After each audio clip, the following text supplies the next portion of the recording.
This is a great drill to work on the first two exchanges in tennis, the serve and return.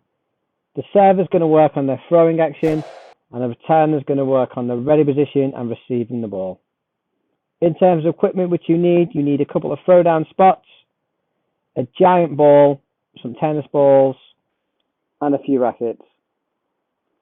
So in the clip, we're going to have the server on the near side of the court and the returner on the far side. The returner will need a bucket or something to catch the balls in. The server at the first stage will just need the giant ball. So now let's look at the drill. The server's on the near side, returner's on the far side. The server's going to select where to serve from, so they'll have a spot in which they can move.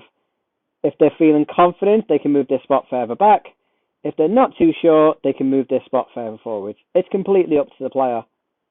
The returner is on the far side, and they can do the same with their spot. Once the server selects their position, they're going to put their weakest foot onto the spot, their strongest foot back. They're going to be in a sideways position, and they're going to bring the giant ball into a pre-throw position with their elbow behind them. The returners on the far side in their best ready position with a hand either side of the bucket, ready to catch the ball.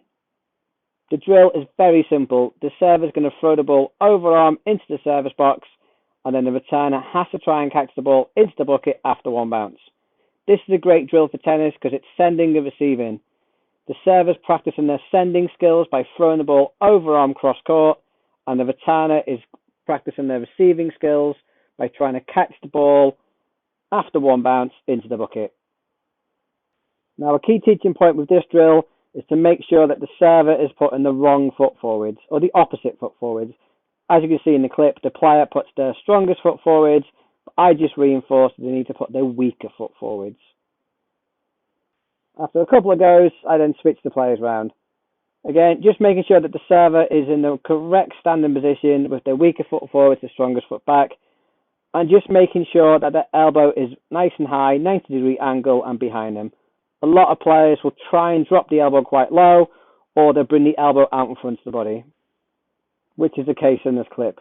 You can see a good sideways position, but that elbow is wanting to come forwards. So we'd work on the player, keeping that elbow further back behind the body, also keeping that back hip back as well, and trying to rotate with the elbow and hip moving forwards as well. Now the returner is working on their ready position, and they're trying to read the ball and catch it as it's falling.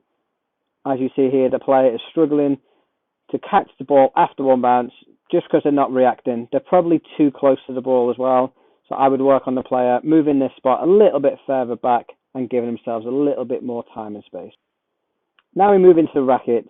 So the server is going to serve the ball cross court. The returner still has to try and catch it in the bucket. In terms of the serve, looking to start racket and ball together, split the racket and ball apart, up together, and then try and high five the ball at the top. Trying to keep the service action as basic as possible. I just want a good coordination of the two arms and a nice simple contact point, nice and high in front of the body.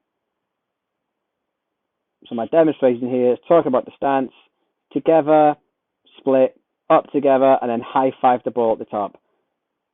The key thing about this game is the two players are working on the serve and return at the exact same time.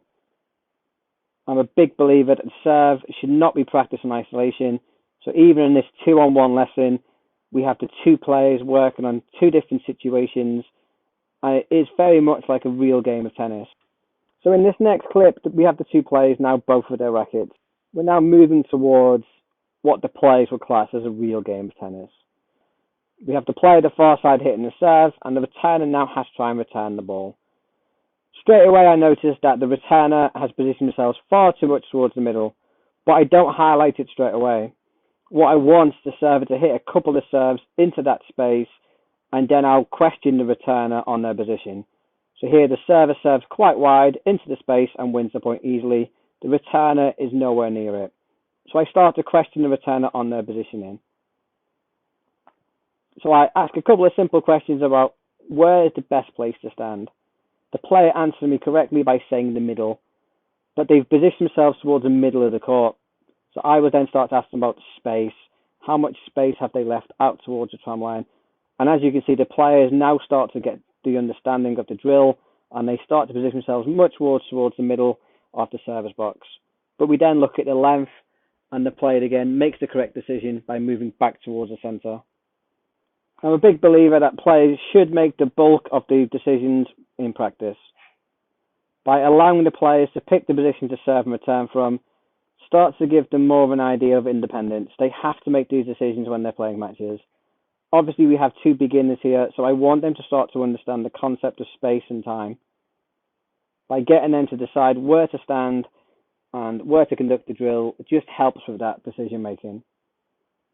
I love this drill because it works on the two which I class as the most important stages of a point, the first two exchanges, the serve and the return.